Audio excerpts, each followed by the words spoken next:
Good morning student. मैंने आपको revaluation account revise करना दिया था कि आप इसको पढ़ेंगे जब समझाया गया था।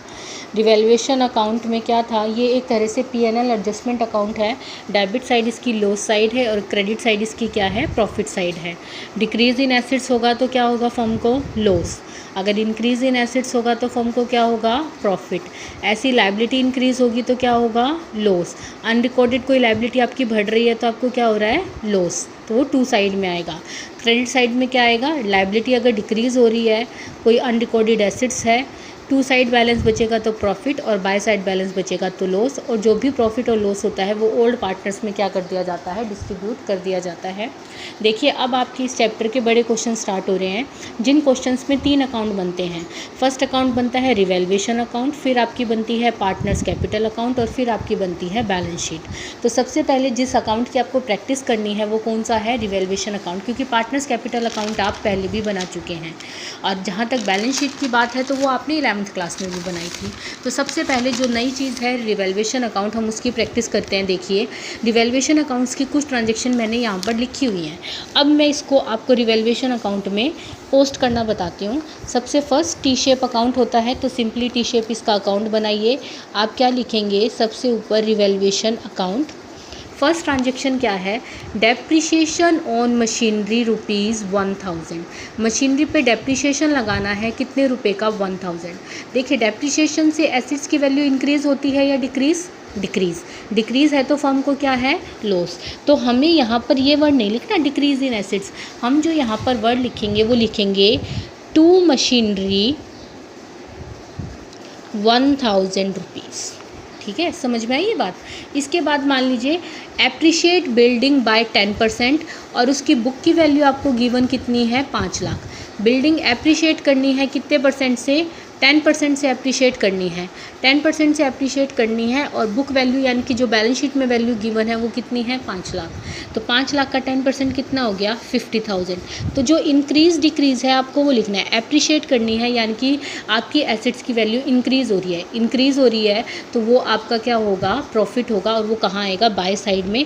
आप यहाँ पर वर्ड लिखेंगे बाय बिल्डिंग, कितने रुपए से लिखेंगे, 50,000 रुपीज़। ठीक है ना। जो स्टूडेंट गलती करेंगे वो क्या लिख देंगे यहाँ पर, 4.5 लाख रुपए। नहीं, यहाँ पर आपको वो अमाउंट लिखनी है जिस अमाउंट का आपको लॉस हुआ है या जिस अमाउंट का आपको प्रॉफिट हुआ है। ठीक है, समझ में आई। Bad debts is your loss. तो लॉस है तो किस तरफ आएगा, टू साइड में। टू बैड डेट्स कितने रुपए है आपका, 1000 रुपीज़। इसके बाद एक ट्रांजेक्शन मैंने ली है, provision for doubtful dates 5%।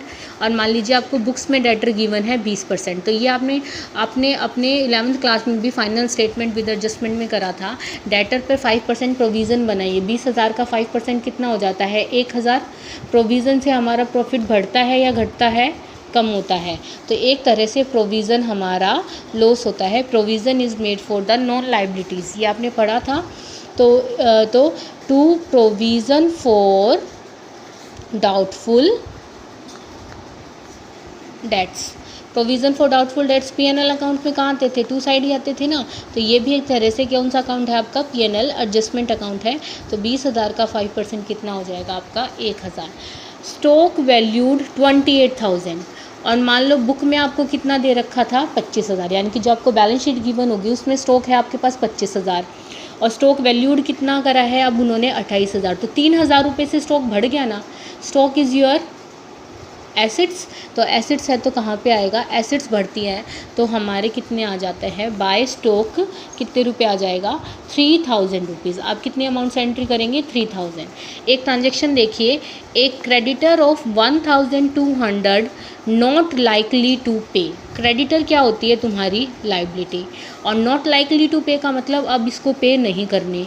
Liability कम हो गई तो तुम्हें क्या हो गया है, प्रॉफिट। तो बाय क्रेडिटर लिख दोगे, कितने रुपए का, 1,200 रुपये। एक ट्रांजेक्शन देखिए, मैं ये लिख देती हूँ कि a typewriter not shown in the books. एक टाइपराइटर है ₹5,000 का, not shown in the books. Books में शो नहीं है, लेकिन अब आप उसको शो करोगे तो एक तरह से ये टाइपराइटर तुम्हारी अनरिकॉर्डेड एसेट्स हो गई ना। अनरिकॉर्डेड एसेट्स हो गई तो तुम्हें क्या हो गया है, प्रॉफिट हो गया है। तो आप लिख दोगे बाय टाइपराइटर, कितने रुपए से एंट्री कर दोगे, 5000 रुपीज़ से।